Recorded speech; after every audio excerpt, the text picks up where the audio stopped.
Hi, I'm Henrietta Lyons from the University of Melbourne, Australia, and I'll be presenting the paper, What's the Appeal? Perceptions of Review Processes for Algorithmic Decisions. My co-authors are Senuri Wijenayake, Tim Miller, and Eduardo Velloso. Imagine that you lost your job because an algorithm gave you a low performance score, or that your conditional university offer was withdrawn because an algorithm gave you a lower grade than you had previously estimated. Then imagine that there was no way for you to question or appeal these decisions, even though they have such a significant impact on your life.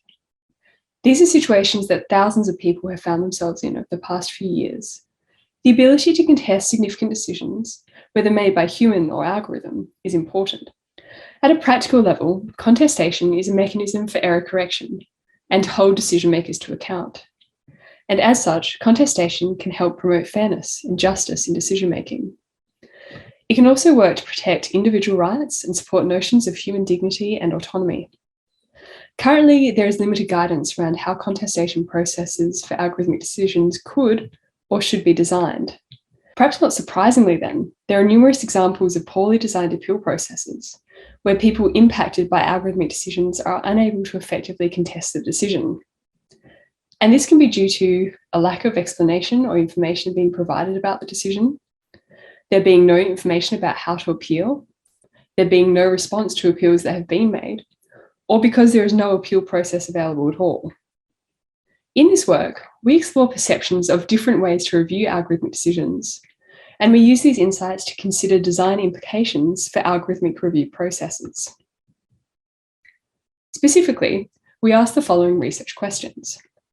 What type of review process do people prefer when contesting an algorithmic decision? How do different review processes for algorithmic decisions impact perceptions of fairness?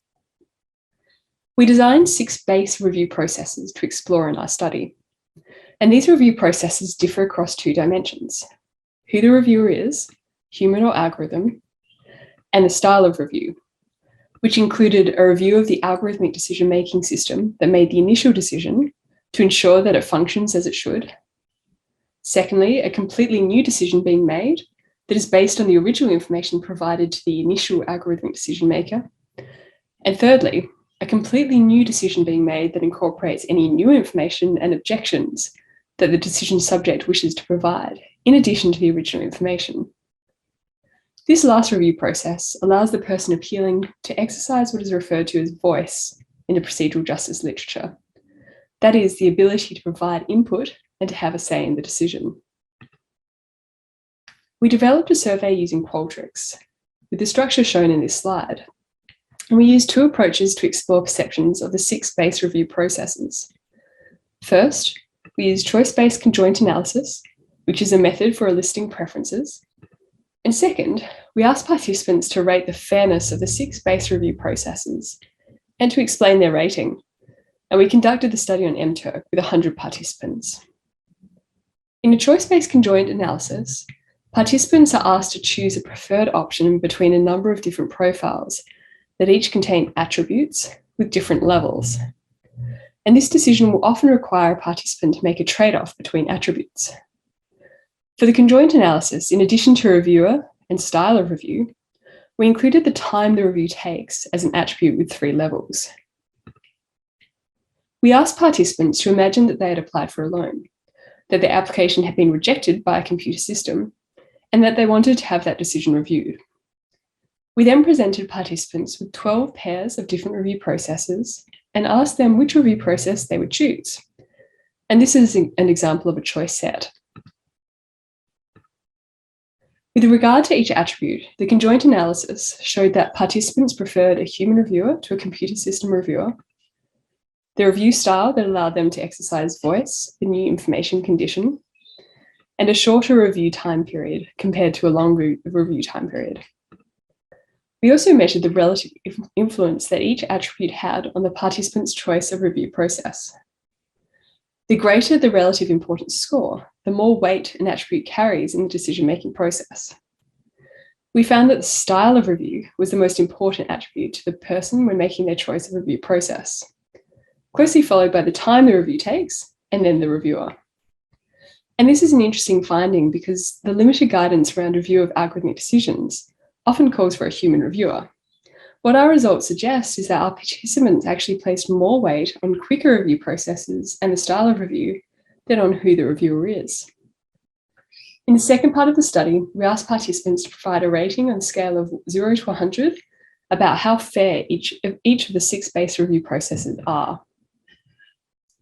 Using a factorial ANOVA, we found that the type of reviewer has a significant effect on fairness perceptions, with a human reviewer being rated as more fair than a computer system.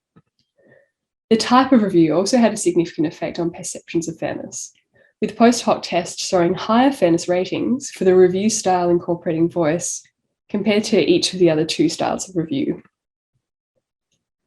Having rated the fairness of the 6 base review processes, participants were asked to explain why they rated a particular process as most fair. We analysed participants' responses using Braun and Clark's 6-stage approach to reflexive thematic analysis, and we found 4 key themes in relation to the fairness perceptions of review processes. First, a fair review process is one that offers the best chance of receiving a different or more favourable decision. Second, a fair review process is one that provides the whole story, where decision subjects are seen as more than just a number. Third, a fair review process is one that provides for human intervention. And fourth, a fair review process is one that preserves dignity. And our paper explains these themes in more detail. In conclusion, we found that people favour review processes that provide them with voice, are timely, and provide human review. In the conjoint analysis, more weight was placed on the style of review and the time it takes than on the reviewer, which suggests that when designing review processes, attention should be given to each of these factors, not just who the reviewer is. While on the face of it, our findings suggest algorithmic aversion because people prefer human reviewers over algorithmic reviewers, given the trade-offs just mentioned, it would be interesting to explore other variables relevant to review processes to see whether algorithmic aversion persists. The variables can include reviewer independence, the level of interaction allowed with a reviewer, and the impact of cultural differences on review process perceptions. We also found that outcome favourability factored into many participants' perceptions of fairness of review processes.